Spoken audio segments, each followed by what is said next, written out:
Hey guys, what is up? Unrested, back again. I'm here with just a real quick video today. I gotta run into work, 6-day work week this week. So I'm just gonna hit you with the facts of this video dealing with my weirdest encounters in Japan. Now, I wanna make a disclaimer before I start. In general, Japanese people, extremely polite, extremely nice, great encounters. These are the exception to the rule. Nonetheless, crazy people exist all over the world in every single country, and these are kind of my crazy sort of run-ins with the extreme situations. Starting with Infinite Life Lady. This is a title that I gave this person. I started out by looking to find friends on the Osaka International House, which almost sounds like IHOP. It's I believe, correctly stated International House of Osaka. So it's just IHO, no P at the end. Um, you go there, you post a note card size, sort of, I want to meet Japanese people to learn about the culture. They also want to do a cultural exchange. You leave your phone number. A guide there at the front desk reads it over, makes sure you didn't write anything crazy, and then you'll eventually get messaged or whatever. And I did.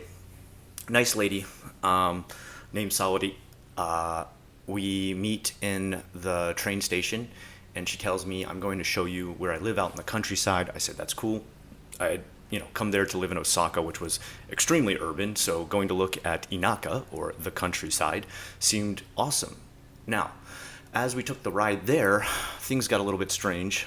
She took out a notebook and showed me a song that she was writing.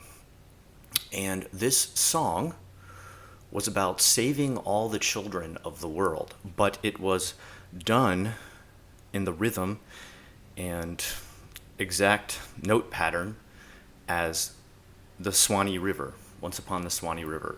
If you don't know, I guess go look that up. It's really famous here in Florida. And she was going to sing it to that pattern, and she kind of started to sing it on the train to me with these very strange English sort of lyrics. And I say English because it was like half Japanese, half English, sort of mixture of strange grammar. And she said, the reason I wanted to meet you, I needed help writing this song. I thought, you know what? That's fine. I was in a hardcore band in college. I understand wanting to write music. I'll help her out with this. The lyrics were a bit strange. They were about her inheriting a ton of money and then using all that money to save all the children of the world. I asked her why she was going to write this, what this was for, was she part of a band, and she said, no, I actually used to be a secretary at a hospital, and I quit my job and started writing songs because I know when my songs go popular, I'll make millions of dollars and be able to give them to all the children of the world. And I thought, well, her heart and mine are in the right place. What do you play? She had like a little Casio keyboard. Okay, cool. Anyway, train ride's over. We finally get to her house, and she invites me to sit down at a Japanese style, kneel at the table. A little bit uncomfortable for me because I'm not great at that. I'll be honest, not a flexible guy. And it's a kotatsu, which in the middle of summer, using a kotatsu was a little bit strange. Luckily, she did turn the heat off, but she did still have like the blanket hanging off the table, and that was the only table she had to sit at. So a little bit hot, a little bit uncomfortable. If you don't know what a kotatsu is, just look it up. It's like a table with blankets hanging off of it. That's a little strange too. Finally, she said, let me go get some snacks ready. And I said, okay, that's cool. And I'm thinking she's going to bring me like some kind of, Japanese style stuff. I don't, expect her to serve me. I actually didn't expect any food whatsoever. But what she brings is toast. And she shows me this jelly. She says, do you know what this jelly is? And I thought, whoa, is this some kind of like special Japanese jelly? And she said, no. This is organic jelly. Do you know why I eat this? And I said, no, why? Why? Tell me, Saudi. And she said, I'm going to live forever. And I was like, sorry, I'm like missing a connection from A to B here. What is going on? What do you mean live forever? She said, don't you know, like organic jelly, way healthier than normal jelly. In fact, I'm trying to eat everything organic, and that's how I'm going to live forever, eating organic food. I said, okay. I said, I used to work at Whole Foods back in America from one of my college jobs. I understand how organic food can be a little more healthy. I said, I didn't really meet a lot of people who ate it to increase their lifespan, but, couldn't hurt. you know. But then she went on a long rant about how, number one, she quit her job. She started her solo band with a Casio keyboard, going to make the song that's going to save the children of the world. The way she's going to do it is by earning money infinitely with infinite life. Let's just say that was the last time I hung out with Saori. I did help her completely write the song. To this day, I have not hit Save the Children of the World. I haven't heard it, hit any radio station in Japan. It may be huge now on the underground Save the Children market. But, I'm wishing Saudi the best. And, a long, happy life of saving children. At least it was a very nice encounter. What do we got next? Angry at me for having a baby on the train. When you go to get on the train, there's certain parts of the train that are for wheelchair, pregnant women, people with pacemakers, and baby prams. Pram, baby stroller, whatever you want to call it. Hello, my Australian viewers. Yes, I know the word pram. So my son is, I think, had hit exactly 1 year old, and was, still in his pram, still in his baby stroller. And I always positioned myself, because you actually have tape lined up in front of different ways to get into the train, and one shows you this is the area where people who are like pushing a wheelchair on or pushing a baby cart on, this is where they enter. There's a lot of extra space. The seats are actually removed so that you can go next to a bar and hold on to the bar while you're also holding the baby stroller. So set myself up to go in there. Train comes as normal, taking this train every single day. And as I'm about to get on, a man, probably, I don't know, like a little bit older than me, mid-30s, standing there in front of the open doors. And let me tell you, these open doors, there's room for enough people to both get off and get on. And at this time, it was middle of the day, so the train's empty. And he puts himself in the doorway of the train, holding on to each side and pretty much making like this spread eagle X type shape with his body to block the area I'm trying to get onto. Now, the train, it stops for about a minute. You push on, and then the doors close. Japanese trains are not late. They will leave if you do not get on. They will not wait for you to try and figure out, what do I do? Do I talk to this guy? Do I try to have a conversation? I'm getting on. The next train doesn't come for another 45 minutes. I'm getting on. I'm not going to sit at the station with a hungry baby who needs his diaper changed for another 45 minutes. So I motion that I need to get on. He doesn't move. I start to push the cart a little bit farther forward. He doesn't move. I say, "Simasen." He doesn't move. All right. Finally, I just push the cart forward, slam it into his shin, and he moves out of the way. Surprise, surprise. He then angrily points at his shin, points at me, and starts muttering all kinds of stuff under his breath, like, "Mo koroshite, hantoni kirai gaijin." I'm going to kill this guy. I hate you, you stupid.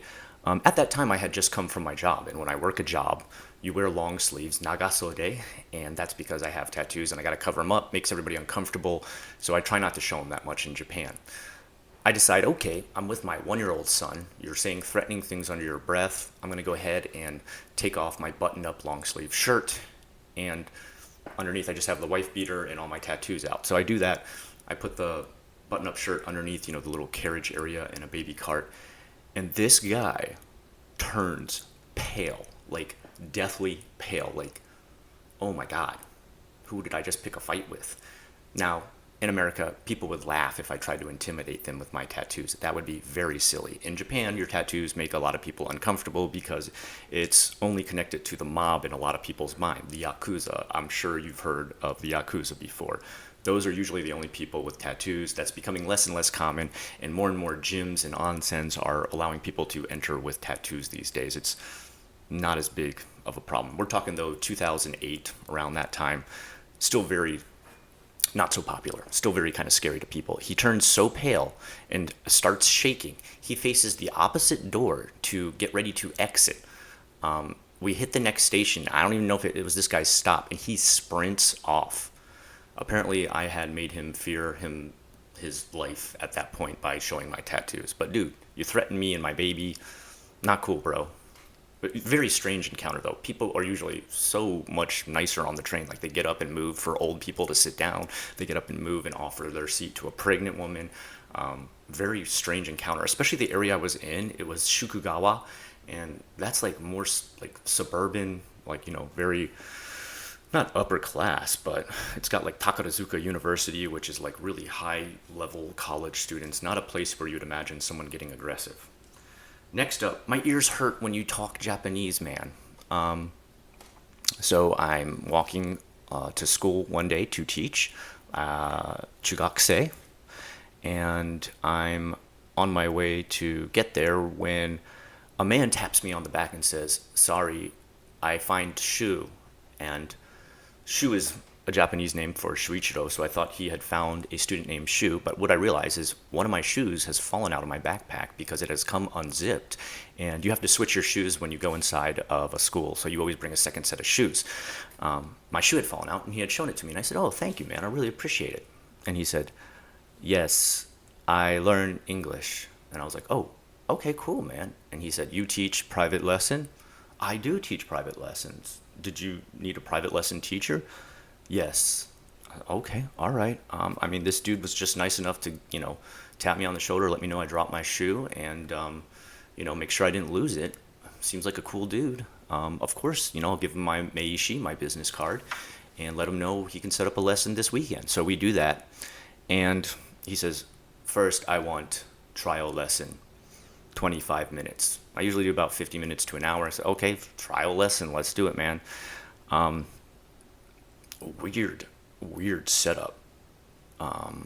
He meets me at an izakaya, which is not really a great place for a lesson. I said, we can just go to like an open air coffee shop. We can, you can have it here at my house. I don't care if you, have it here at my house. I hadn't opened my school yet, so I didn't have that. He wants to meet at an izakaya, which is kind of like a loud area. Nonetheless, okay, let's do it. We get there, and he brings like one of those timer eggs, you know what I mean, to make sure I give him an exact 25-minute lesson. And he says, "Ready, start." Okay. So I'm like, Jiko Shokai, introduction lesson. "What's your name?" "Name." I'm like, oh, maybe his English like much lower. He's not used to like introductions or Jiko Shokai Eigo de. So let's just try. I'm like, okay, "Kono jugyo wa Jiko Shokai. Anata no namae wa nan desu ka?" "What is your name?" I say it again in English.